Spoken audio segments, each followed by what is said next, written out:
one of the challenges I see is that like we have a mindset that we have to kind of like start to disconnect from. Like this idea of we know how to make do as Caribbean people, right? We know how to build from nothing and make this little thing, right? Like spread. Like growing up, right? I do not know to this day how my grandmother made one can of tuna for like 7 of us, and everybody was full when breakfast was over. I eat a can of tuna by myself now, but we just know how to stretch and make do with things. And why you're wondering, like, why is that connected to being a challenge in entrepreneurship? It's because we it interferes with us being able to take risk and like to take bigger risks when it comes to making more, because we just have trained, our minds are so trained to learn how to just make do with what you have and be content with that and not strive for more. So I think that that's definitely a challenge when it comes to figuring out, how do I grow my business? How do I scale my business? Because you have to, right? You have to separate yourself and abandon that mindset entirely for that to be able to happen. I completely 100% agree. I struggle with that. Because that's what my experience was, right? I mean, make one dumpling stretch for all of us. It's the truth. Honestly, it's so true. I completely agree.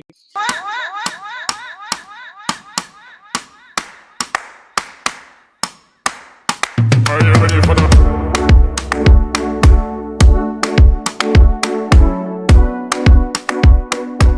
Welcome back to the studio. Today on Island Money 365, I have the amazing Nicole Grimes with me. Welcome, Nicole. Woo, woo, woo. That's what I do because I have nothing else. Welcome to the show. Okay, so I know I've been watching you from afar, right? I'm not a stalker, I promise. I promise you're safe.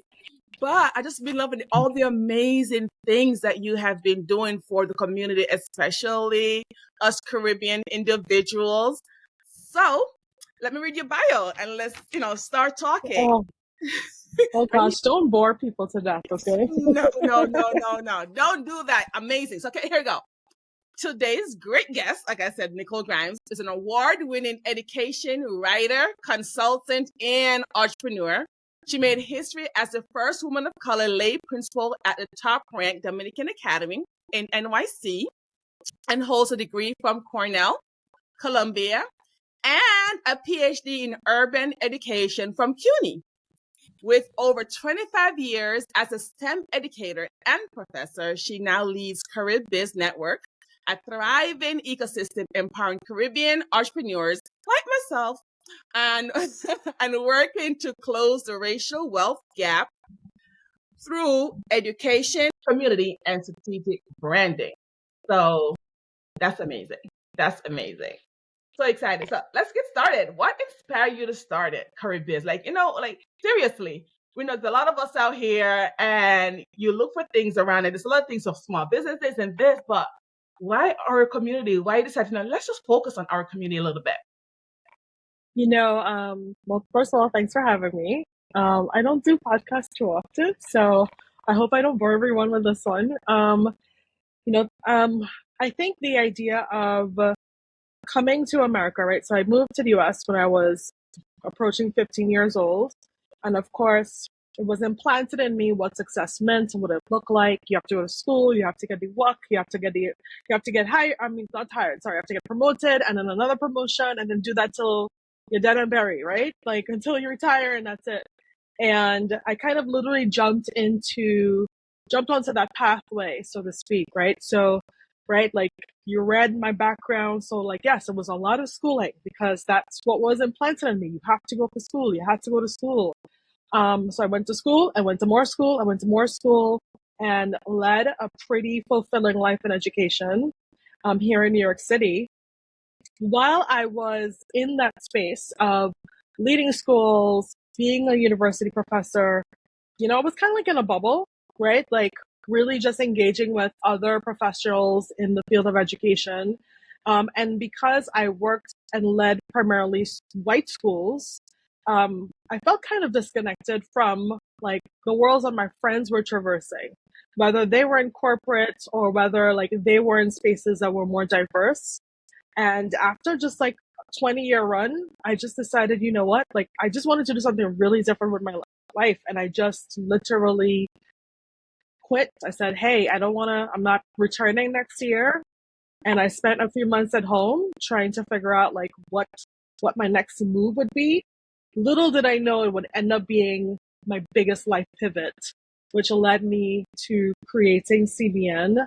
Kind of started off as a hobby, a passion project, and it literally was me at home for like 3-4 months on the couch, Netflix and chilling, finally doing that at 40 years old because I never had the time for that.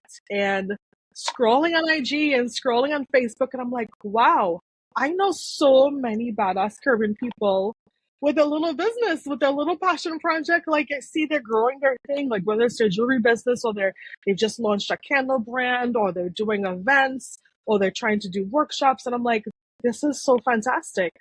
And I realized I was so inspired. And I realized despite all the education I had, I felt so dumb. I felt so stupid because I was so not knowledgeable about the world of entrepreneurship. I didn't know anything about business development. I didn't know anything about how you take an idea and like literally make it into a legit company in the US. I had no idea. And because I'm curious and because I love learning, I decided that there must be other people like me who want to learn a little bit more. And also the people who I see in my circle who are starting this journey, I'm like, I'm sure they want information. They want access to more education information and tools and strategies, resources to figure this thing out. So I said, hey, I don't know anything about the space, but I can create space. I can create the space for that information sharing to happen. And that's when I did my very first event, almost 5 years ago. It was an experiment. I didn't know what the heck I was doing. I said really simple, like people want to learn. It's how people out there who want to learn. I found a brand new Caribbean restaurant. They had just been open maybe 2-3 months. I was like, they're gonna want business. They're gonna want some people to come to their space and support.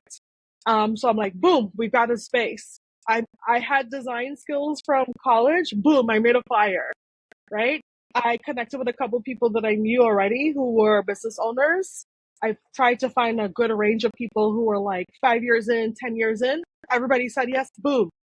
Created an event on Eventbrite, and it sold out. It sold out. 50 something people, and I was like, holy crap! I think I'm onto something.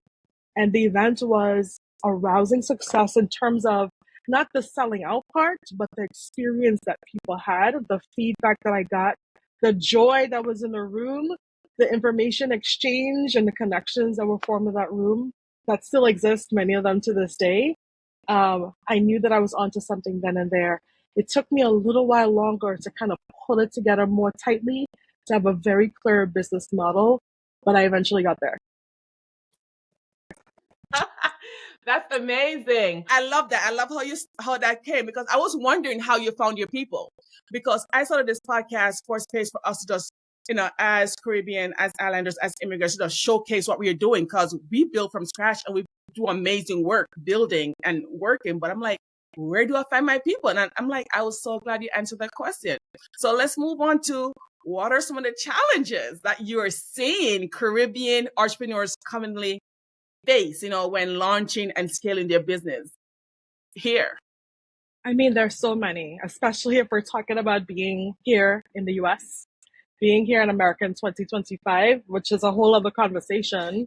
But I mean, based on my experience so far, a few years in this business and just the people I come across and the conversations I have with people who are anywhere from like starting to just, micro founders, one of the challenges I see is that like we have a mindset that we have to kind of like start to disconnect from, like this idea of we know how to make do as Caribbean people, right? We know how to build from nothing and make this little thing, right? Like spread. Like growing up, right? I do not know to this day how my grandmother made one can of tuna for like 7 of us, and everybody was full when breakfast was over. I eat a can of tuna by myself now, but we just know how to stretch and make do with things. And why you're wondering, like, why is that connected to being a challenge in entrepreneurship? It's because we it interferes with us being able to take risk and like to take bigger risks when it comes to making more, because we just have trained, our minds are so trained to learn how to just make do with what you have and be content with that and not strive for more, more, more. So I think that that's definitely a challenge when it comes to figuring out, how do I grow my business? How do I scale my business? Because you have to, right? You have to separate yourself and abandon that mindset entirely for that to be able to happen. I completely 100% agree. I struggle with that. Because that's what my experience was, right? I mean, make one dumpling stretch for all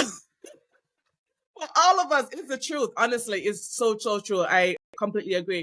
And I also think we have to let go of the money thing too, you know, spending, holding on so tight to it. But we'll get to the money part later on.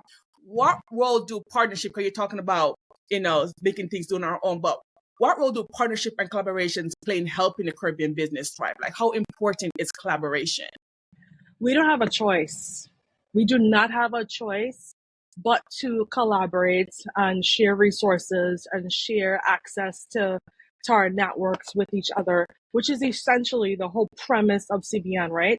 Like, Yes. I immediately, when I entered the space, I was so naive because I thought, like, oh my gosh, I'm trying to do something that's helpful. People are going to be like, oh my gosh, this is so great. And everybody's going to be like, yay, let's help. And it's like, oh no, there was a lot of gatekeeping. There still is gatekeeping.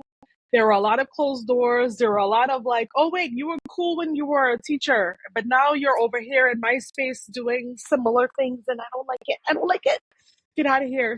And to this date, I can vouch for the fact that the proudest accomplishments of CBN all had to do with connecting and community.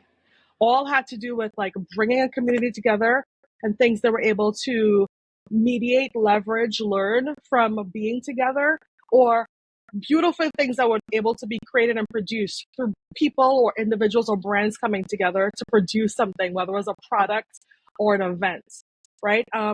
We are in a space where it is so competitive in terms of like we're in a massive landscape, right? Being in the United States, right? Over 300 million people.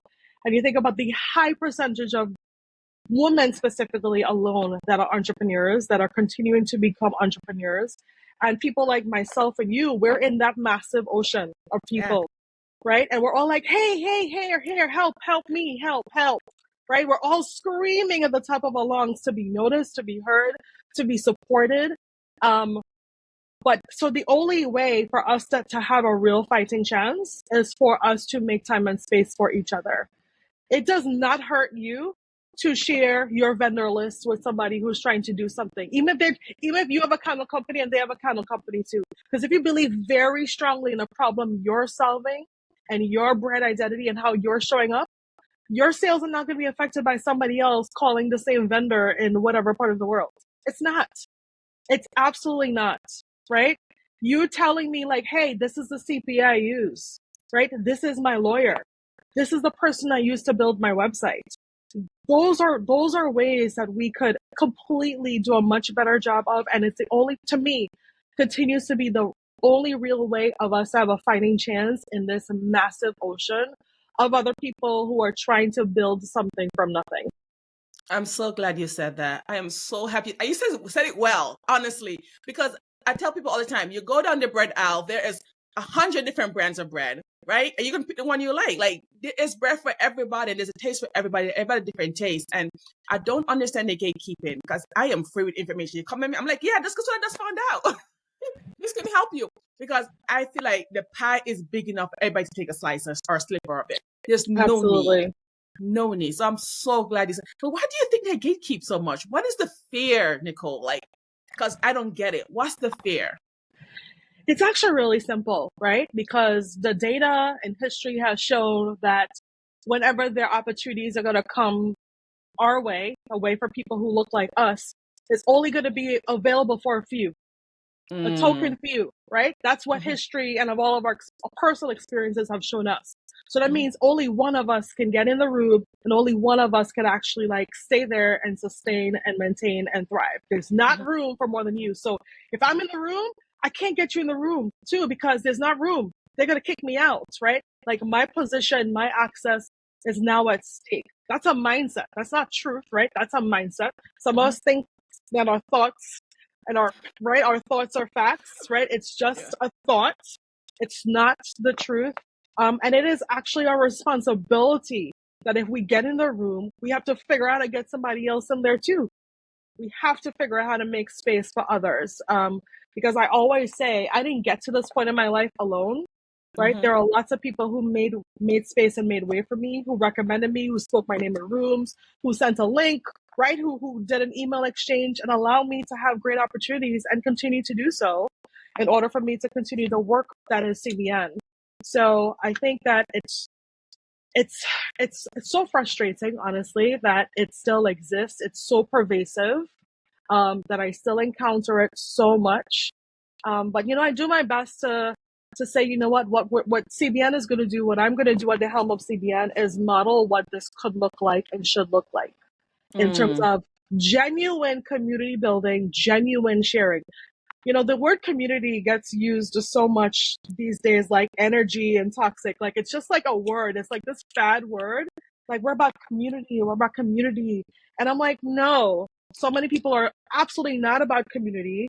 Just because you invite people to things or you do something for somebody to buy your product or service does not mean you're walking in community. Most of the time, it means you're walking in self. You're trying to self-serve in some way, shape, or form. You need to feel good about yourself, right? In terms of look at what I did, or you're trying to put money in your bank account, right? CBN was created for people to realize, I don't want you to come to CBN and join our network with your handouts. Like, what can I get? Right? Like, give me this thing, give me this information. I want to come to this thing free. I want to come to a free session, learn some stuff. I'm out. I think more of us, and I hope to continue to like try to convert people into this mindset more. Like, I want us to all realize, like, as much as you have your hand up trying to climb up the ladder, the other hand has to be behind you, pulling somebody up at the same time. You can do both. You can do both at the same time. It is possible. We need to be honest with ourselves. We need to be honest with ourselves in terms of like what's possible. And we need to hold ourselves accountable and assume responsibility for the gifts and access and the talents that we have. They are not just for ourselves, right? Like, I just saw this clip. It was a Denzel Washington clip, and it was just this little clip on IG, and he was like, "You've never seen a U-Haul truck behind a hearse." Yeah, I love that. I love that one. You can't take this stuff with you. All this stuff that you're trying to buy and have and show off and look at my house, and look at my car, and look at my Louis Vuitton. You can't take that stuff with you. You can't take that stuff with you, and tomorrow, next week is not promised to none of us, right? So it's like, how are you going to spend your time every single day so that you are remembered for making a difference? You're remembered for for fostering change or having real impact in somebody's life or a group of people's lives. And one way that I'm really proud to see a lot of us doing so is through entrepreneurship. Yes, I agree. Because I came to find out about CBN through a friend of mine. And you know Annie, right? From Natural Annie Essentials. Oh, yes. She's in Bridgeport. I'm from Bridgeport originally. So she found you and she was like, "Do you know about?" I'm like, "No, I don't know about them." CBN. She was like, "Girl, you gotta go." Because she knew what I was trying to do with the podcast, and she shared that information with me. And since then, I've shared that information with a lot of other Caribbean entrepreneurs as well. But if she never told me about it, maybe I would have buck upon you on Instagram eventually. But the fact that she found out immediately, and she was like, "Here you go, Petra. This is where you need to go. This is where our peoples are. This is where the market that you're looking. You'll find the information there and the resources." I'm like, "Thank you." Right? I need to make a trip up to Connecticut because I keep meeting people. I keep having Zooms with people like, CBN's not going to do anything up here. We up here. It's tough people up here. Come and do something in Connecticut. You're like the fourth person in the last month, honestly, that I've ran into. So I'm going to make it. Okay, so let's continue. So many entrepreneurs struggle with visibility, right? And access, which is what you're trying to circumvent or give visibility to.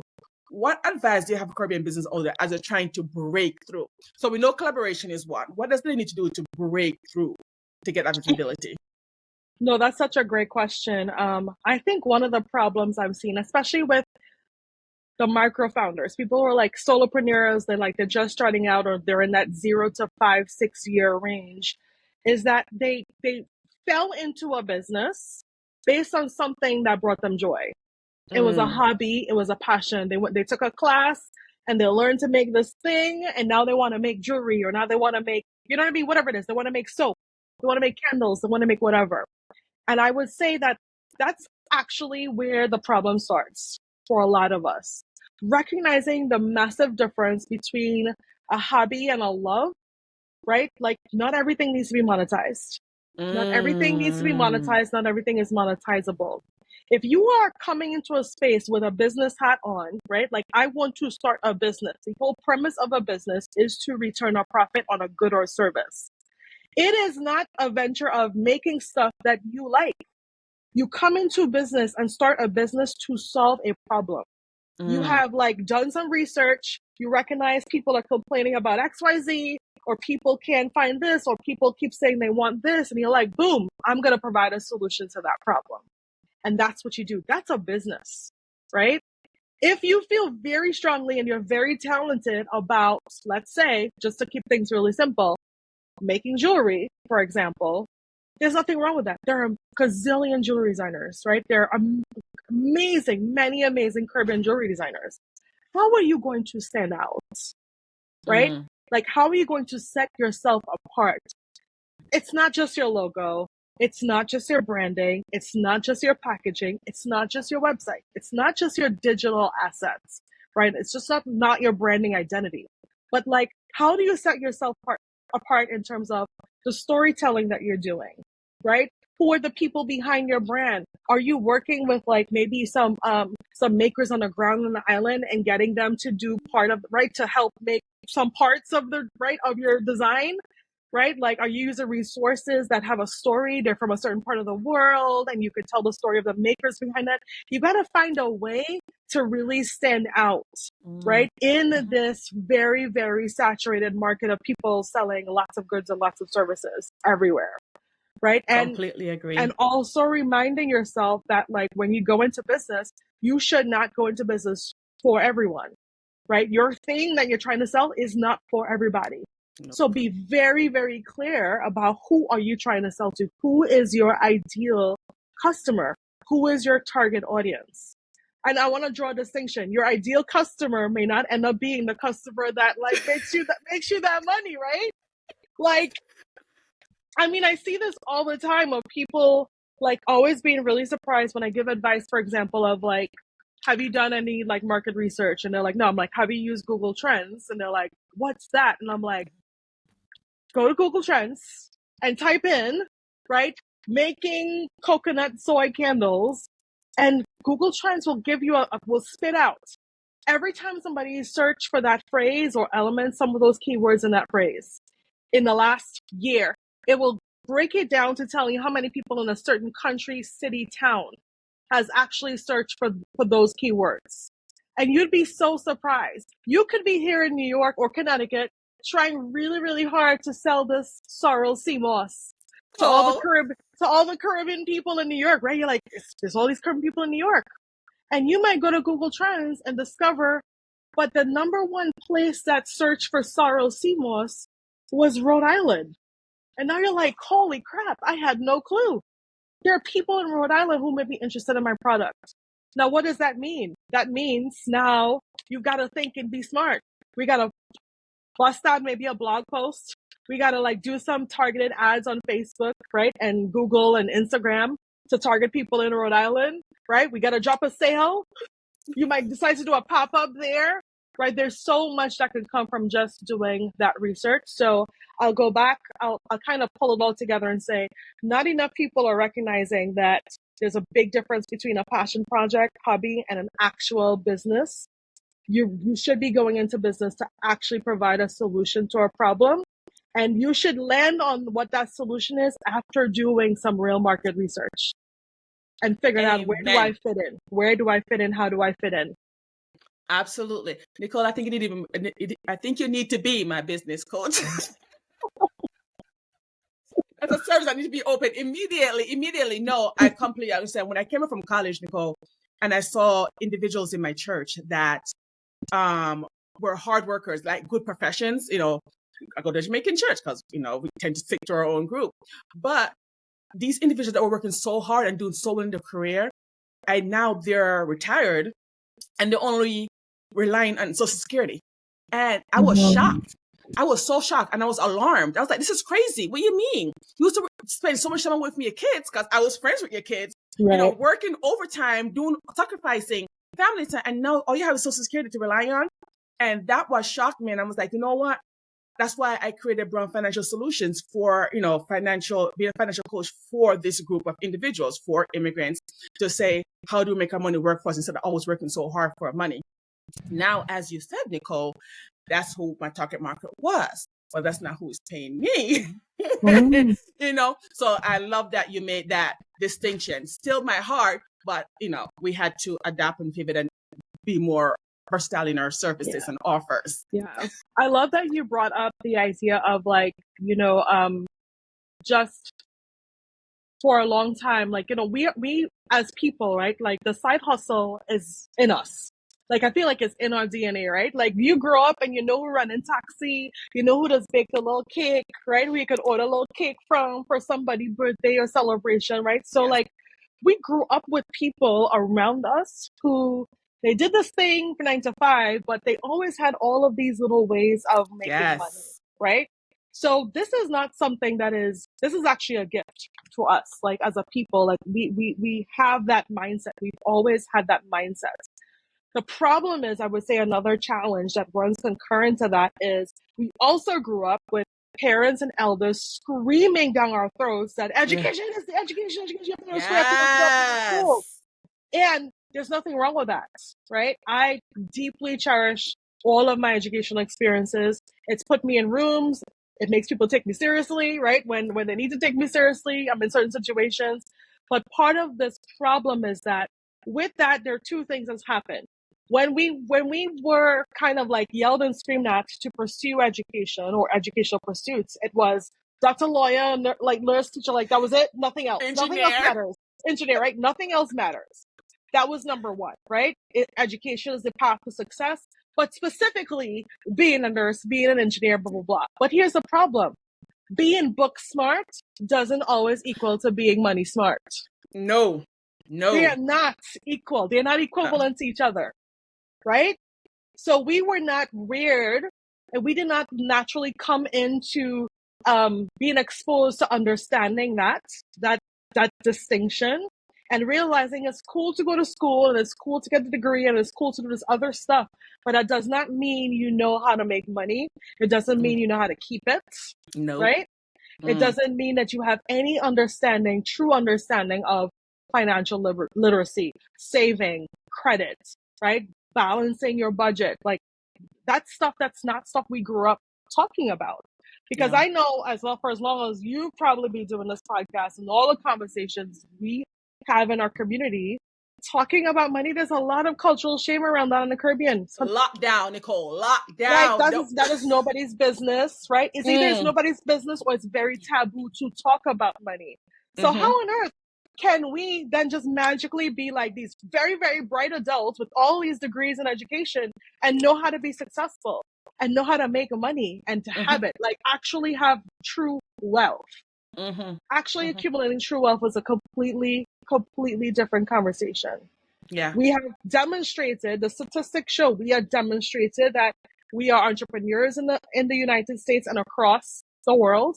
Matter of fact, I did not even know this, but in like 2023, there's something called it's some sort of like global entrepreneurship index or something, right?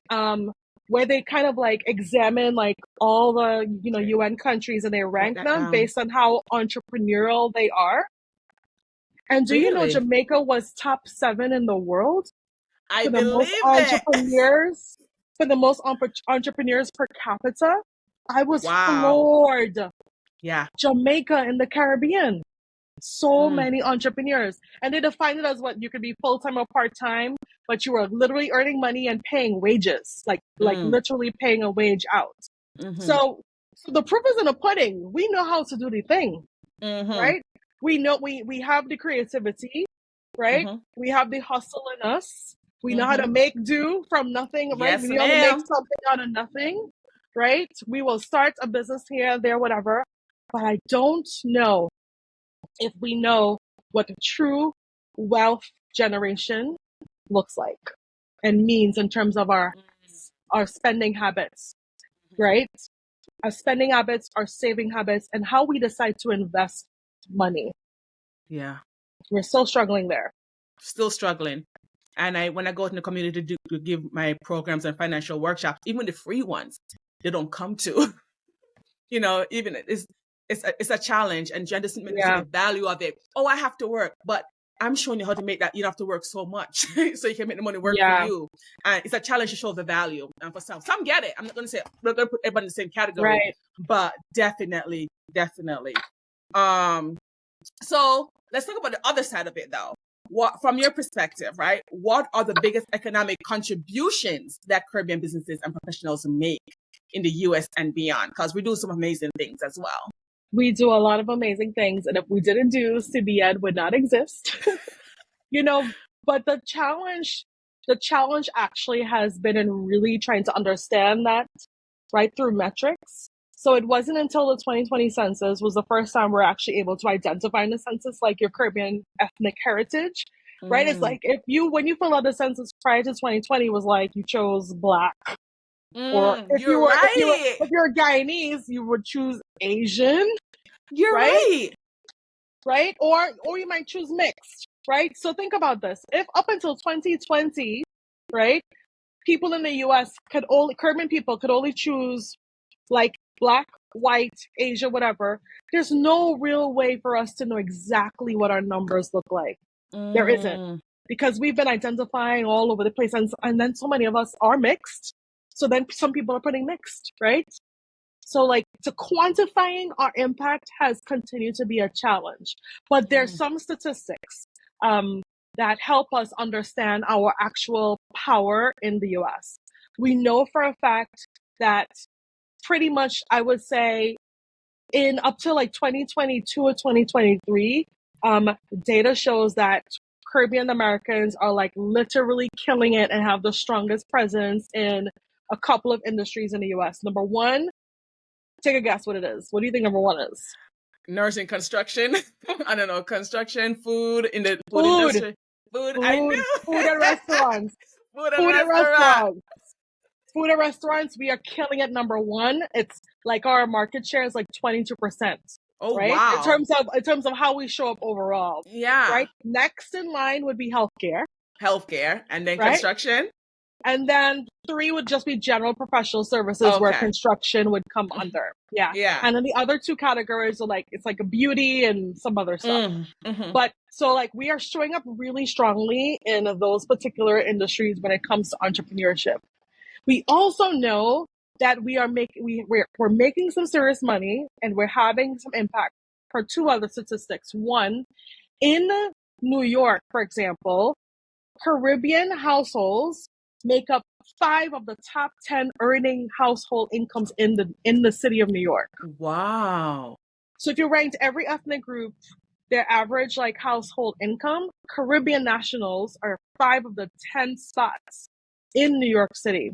I look up Connecticut. I'm gonna make a note. Right? So that tells you we're doing something right. We've got good jobs, we're buying houses, right? And we're making decent money, right?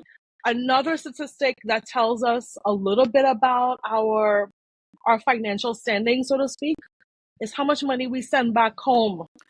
Let's talk about that. Tell me, Nicole, because I know my family. Talk about it. My family's in a whole lot, so talk about it, please. Let me tell you, in 2019, from the last time I remember looking at this data, we were close to about 3 billion US cents home in remittances. 3 billion, right? In 2023, that number crossed 18. 2019 to yes. Latin America and the Caribbean, over $18 billion we sent home. Just in Something Latin else, America and the Caribbean. and the That's it. Caribbean. hmm That's more than the GDP of like almost the whole Caribbean, like every Caribbean country. Hey, hello? Now, the other thing that was fascinating to me to learn recently too is that we send home so much money, all of us, whatever islands, that there are literally islands in the Caribbean where sizable slices of their GDP is based on remittance money. In 2023, I think it was like 8.6 or 8.7% of St. Vincent's GDP was literally just based on remittances sent to the island and to Oh St. Vincent and my, Grenadines. oh my We're goodness. talking about almost a tenth of an entire country's GDP was just from families sending money. Mm. So we have Wow. money, we're making money here, right? Mm. And we're sending it Yeah. back home. Yeah. We know this. That's why, I mean, Yes. we probably have Western Union still in business on MoneyGram, like literally just the Caribbean. It's us have all of them in business, seriously. I know. I know. But Wow. I want to inject a different, perspective on Mhm. why that's still a problem, Mm. right? Why That it's was still my a next problem. question. Tell me. Because it's one thing to be like, oh, we have the money, we're sending it, and we're supporting things on the ground, like buying school books and paying for like whoever to go to school and like paying for medical care and all that kind of stuff. Like that's the kind of stuff that the money that we send home goes to. We know this. Mhm. Food, education, Mhm. healthcare, right? Mhm. And services. However, we have to also realize that that action of supporting the Caribbean is not in the vein of wealth building. None of those are actual investments in wealth. Mm. Those are all things that the money gone. It's sent and the money gone. Think about what could have been created or what could exist right now if we were sending that kind of money home and that was being invested in business. That was being like actually doing stuff to like where there'll be return. Mm. So that same family, instead of taking money every 6 months, whatever it is, they get their barrel and their stuff, whatever it is that they're getting, and then it's done. And then they're waiting for the next, right? And they're waiting for the next round. They're waiting for the next barrel. They're waiting for the Mhm. next allotment of money to come. But imagine if that same family took that money and said, let me open a little tuck shop and see what could happen. Mhm. Let me open a little store.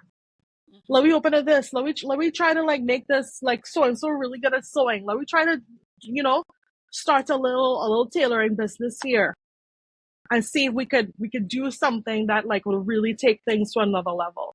We're not having enough of those conversations. Mm. And we're not, and because there's that lack of education, we have to deal with the lack of education.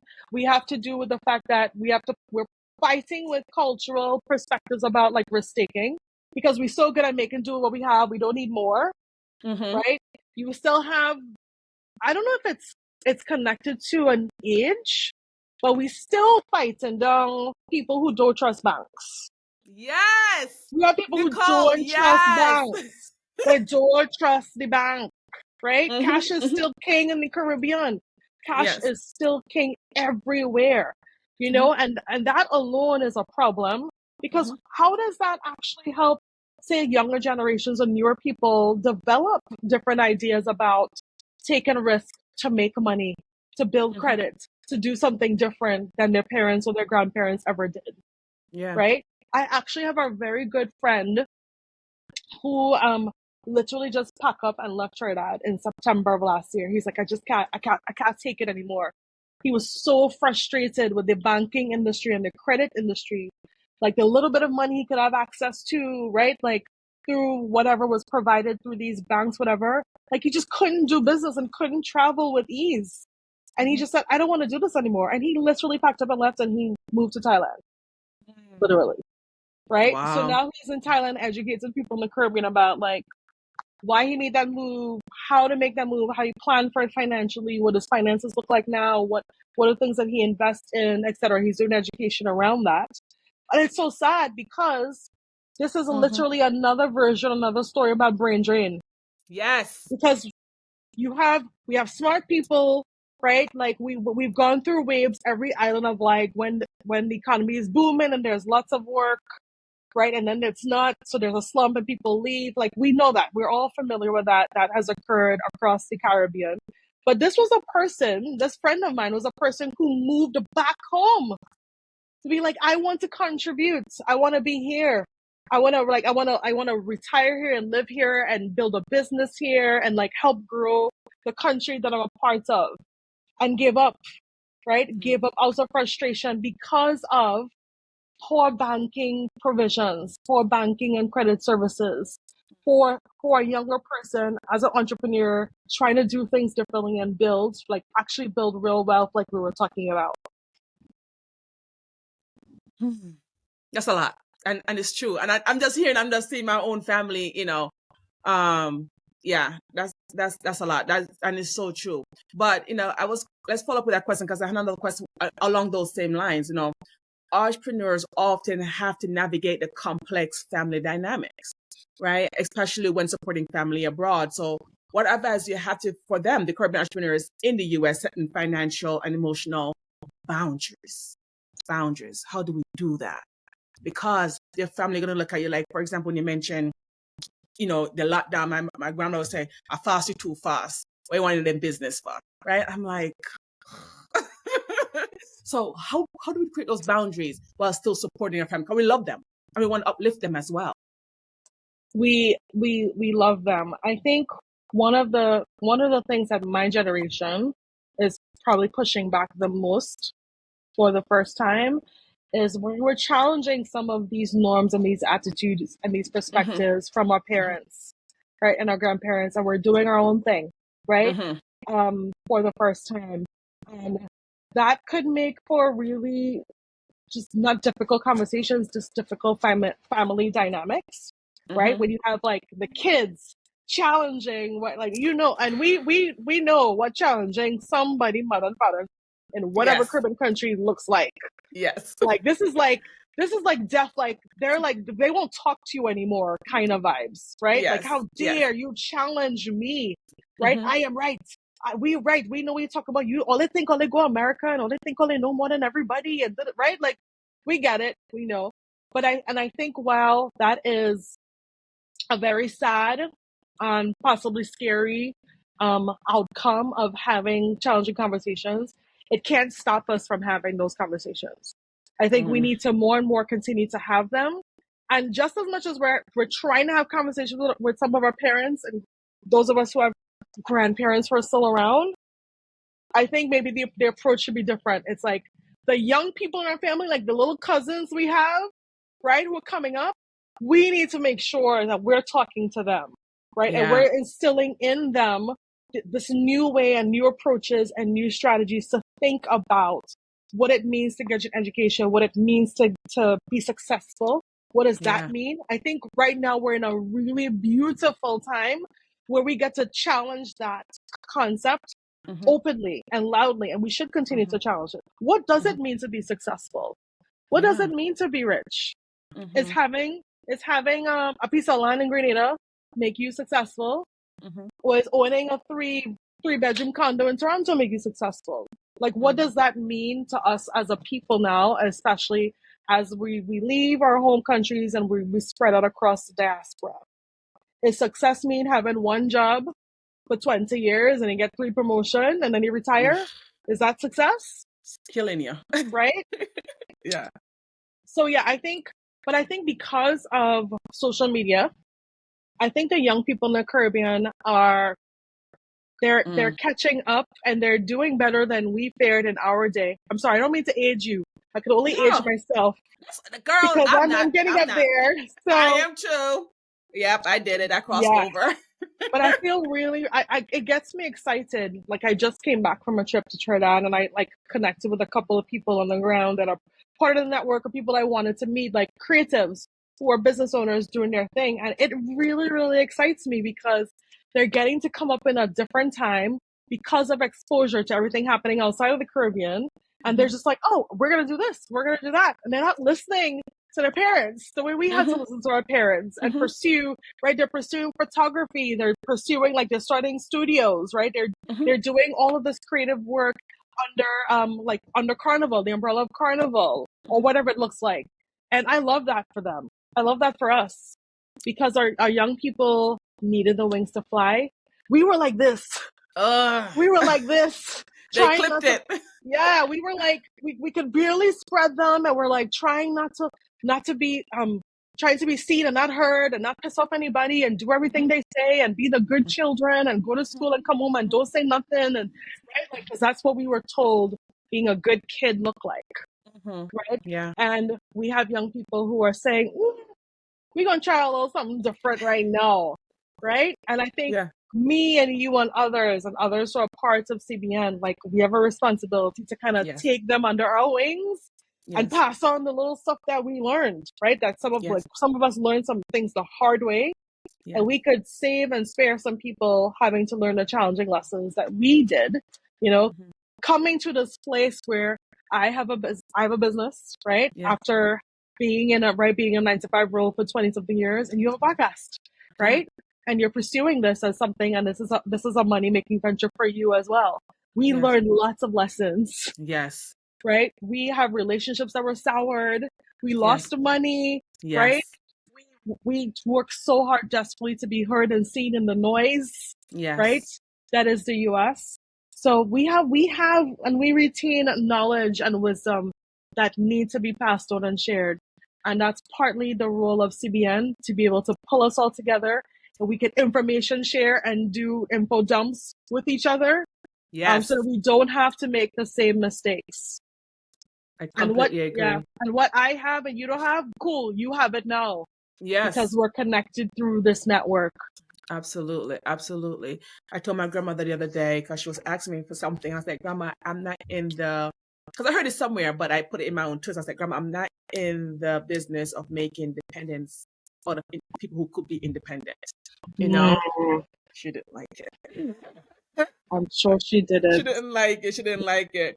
Sure she didn't. So what is I'm going to talk about your migration story a little bit. I do want to get that. How did you get here? Tell us about that a little bit, because I know we're running down. My migration story? Well, I mean, I feel like it's a pretty standard story. America is the land of the free and the home of the brave and all that jazz, and that's the only way to make it. Yeah. So my parents moved us all here when I was just turning 15. I was in Form 4. In secondary school in Trinidad. I was a super nerd. I was a super duper introverted nerd. And I was very happy reading with my head in a book every day. And then my life just turned completely upside down when the day before, this is how I remember it, but the day before I was supposed to get on a plane to come to the US for Christmas one year, I was about to turn 15. This is December 1993. I hope anybody listening don't go and do no maths.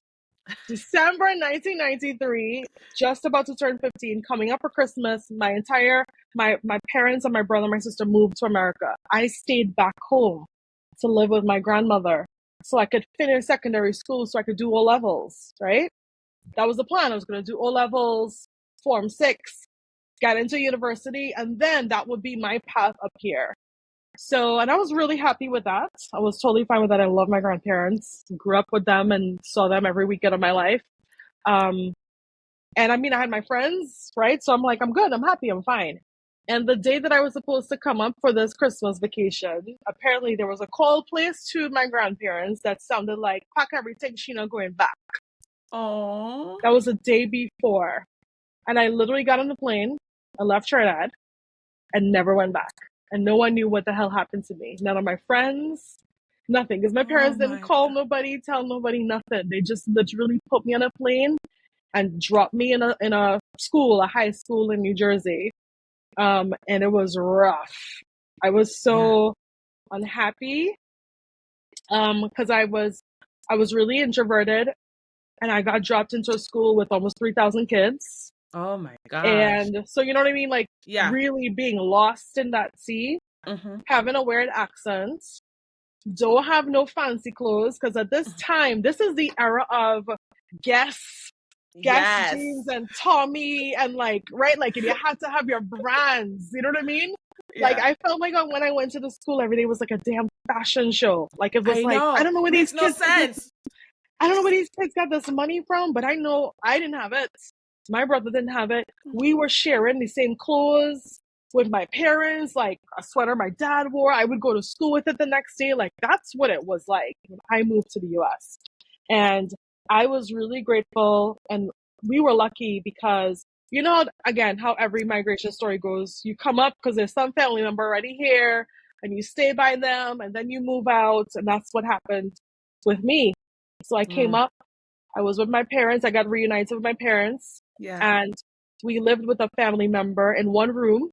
5 of us lived in with a family member in one room for almost a year before we moved out. And yeah, and then I was going to school in New Jersey, this crazy school, and then I got really lucky and did well on my SATs and I guess had You a didn't great get lucky. essay. We're just well trained. We are well educated in the Caribbean. We are. The Yeah, education standards are extremely high. Because I came here and I yeah. excel. I was valedictorian. I was all these things, and I'm like, yeah. Yes, that is definitely true. That is a lot of our stories. It's not a story unique to me or you. Yeah, I came here and the schoolwork was so boring. It was so like I did this 3 years ago kind of vibes. Like Yeah. when I left in Form 4, I was doing AdMaths, which is calculus, right? That's what we call AdMaths in the Caribbean. And when I came, because I was also younger than my Yes. peers in Trini, so in Form 4 I was 14, right? In Form 4 you're normally like 15, about to Yeah. turn 16. And so I came up and they're like, "Oh, you're 14, so that means you should be a freshman." And I was like, "Oh, what? 3 more years of high school?" I had in my brain, like my young brain then, I'm like, I have a year and a half to go. How are you going to make me do 3 more years? And they put me in algebra. Then they put me in algebra, Spanish 1, world history 1, yeah, you name it. Yeah. So there I was in algebra while I was doing AdMaths. So can you imagine what my time in high school here looked like? Yeah. So I was able to get into a good college. I went to Cornell for undergrad and completely got my butt whooped there. Completely got my butt whooped there because that was so hard. It was so hard. You could not pay me to go back to school at Cornell. I was also a mechanical and aerospace engineer. Like that was my major, so it was pretty challenging. And The name sounds challenging. I will not do that ever again.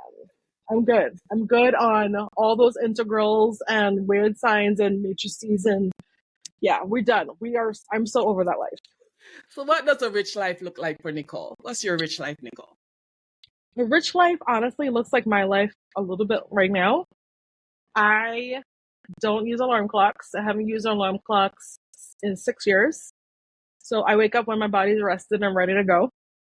Nice. I decide to eat whatever I feel like eating on any given day, whether it's a solo lunch date, right? Or I'll meet up with other friends or entrepreneurs on any given date, anytime. I do crazy stuff like I want to go to this restaurant in Philly for lunch, and I will get on the train and go to Philly to have lunch and come back home. Thing. I do that crazy stuff all the time. I also do crazy stuff like buy plane tickets the same day and leave to go to foreign countries. Because I do, most of my work is remote. So I have the beauty and the flexibility of being able to work from anywhere. But that affords me the true richness, which is like I get to just love up on loved ones, see friends all over, take in new experiences because I love to travel. Everybody knows I love to travel. So Pack me in your yeah, suitcase next time, Nicole. Bring me in your my suitcase is on the floor right now, packed, ready to go because I'm going to Trinidad again next week. Oh So man. I think I did 6 trips this year already. So we have That's many amazing. more to go. So I feel really rich. I know everybody has a different definitions of that, but like I have so much peace in my life, right? I get to do really awesome work, really awesome projects of my choosing, right? Of my choosing, because I don't have to do anything I don't want to do as a founder. I get to connect with incredible people all the time. I get to have so many fun experiences, go to concerts. I get to eat all I want. I mentioned the food, so clearly I'm a foodie, and I love all things food and travel, and just That's I just feel so amazing. blessed, man, because yeah, I just have so much happiness in my life. I That's feel awesome. like I've led a really, really full life at this age, and yet there's so much more to do with CBN. There's so much Mm, more in the pipeline that's coming, that's connected awesome. to helping elevate our people, helping us really lean into entrepreneurship as a pathway to renewed success, right? This new definition of success. That's awesome. Um, I want to ask you, as business owners, sometimes we don't pay ourselves for a long time. So what was it like for you when you stopped getting the regular paycheck, 9 to 5 paycheck, have to work really hard to build this business and then start paying yourself? Like, what was that feeling and that journey like for you? Madness. When I tell you madness, do you know what it's like to go for 20 years of every 2 weeks to have money come in? And then it's like, wait, what? Nothing? Well, I will say this. So my journey looked like no one should ever follow what I did. I did what you were not supposed to do. I was so burnt out from my 9 to 5 and my career that I quit without a plan. I was like, I had some money saved, and I was like, I'll live off of that for a few months. I'll get back out in the market and I'll get a job. I'm like, I have all these degrees. I'll figure something out. I'm not stressed. So that's what I did. I quit without no plan. I lived off of my savings, did a lot of traveling, and had some fun, and was just trying to reset before I figured out what I wanted to do with this next stage of my life. And then that kind of landed me right around pre-COVID. And then COVID, which was literally the most stressful time of my entire life. And I don't need to go into all the reasons why. But I will say I had something powerful bubbled up from my experience. My spending habits changed. My spending habits changed dramatically when I was at home and not going to work in Manhattan every day. So I'm not paying Ubers. I'm not paying train fare. I'm not buying $18 pastrami sandwiches in the Upper West Side, right? I'm not buying flowers as I walk by the deli on the way home, right? Like, oh, I'm running into Whole Foods or wherever to get some groceries really quick before I come home. Like, I wasn't buying clothes, right? I stopped buying work clothes because I don't need to be fancy anymore. So the crazy thing happened, like once I started and I got back into the rhythm of like getting a little money here or there, it wasn't a lot, from like a talk here, a consulting gig here, I did a little workshop here. But so when that little money started coming in, it was still lasting. It was still lasting pretty long Mm, because my spending habits changed. I mm, wasn't spending frivolously on the things that I used to when I had a 6-figure salary, and I just was just like, all over the place coming and going. I was paying more attention to what was coming in, and I was being much more careful with how I was spending money, mm, and it was the first time in my life that I'm like, girl, you need a budget, right? Like you need a budget. And I'm so grateful that I did that work and that exercise, because then it forced me to do it for when I started CBN. And it was the first time I realized, like, oh my gosh, girl, you spend this much money on Uber every month, right? Or for my business, for CBN, holy crap, you spend this much money on subscription services every month to run this business that doesn't have a brick and mortar. It was mhm, still, right? It was still 4 digits of expenses when you mhm, add it all up. So I guess the crux of that, my experience with that story for me was, it's very interesting, the things that may happen to you that force you to rethink how you define success, mhm, how you define having, like, feeling secure and feeling stable. Because I have more stability now and had more stability now working for myself than I did when I was a 6-figure earner, because I was just spending it. And I had no real game plan because the money was just coming, right? Like more money was just coming. And I wasn't doing that great a job saving or mhm. thinking long term.